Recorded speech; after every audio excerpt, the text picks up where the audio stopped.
જ્યારે 46મો જે આપણે સ્થાપના દિવસ નિમિત્તે અલગ અલગ કાર્યક્રમો આવેલા છે, એમાં આજે અમે આંગણવાડીની એક મુલાકાતે આવેલા છે, જેમાં આંગણવાડીમાં અત્યારે ગાંવ ચલો અભિયાન અંતર્ગત આજે અલગ અલગ બાળકો હજી આવી રહ્યા છે આંગણવાડીમાં. ત્યારે આપ જોઈ શકો છો કે બાળકો રમે છે, એની અલગ અલગ બુક્સ છે. આ આદરણીય શ્રી નરેન્દ્રભાઈ મોદીની દેન છે કે સરકારી શાળા એક સમય એવો હતો કે સરકારી શાળામાં બાળકોને કઈ સુવિધાઓ નહોતી મળતી, પણ આજે આ જોઈ શકો છો કેટલી સરસ સજાવેલી આંગણવાડી, આટલા સરસ શિક્ષકો અહીંયા આટલું સરસ શિક્ષણ આપી રહ્યા છે. છોકરાઓ પણ અમે ઓચિંતાની મુલાકાત લીધી છે.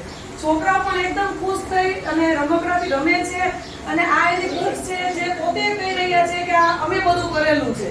એટલે આપણે બધાએ આજે જે ગાંવ ચલો અભિયાન અંતર્ગત આંગણવાડીમાં મુલાકાત લીધેલી છે, જે ખૂબ સરસ બાળકોને ભણાવવામાં આવે છે.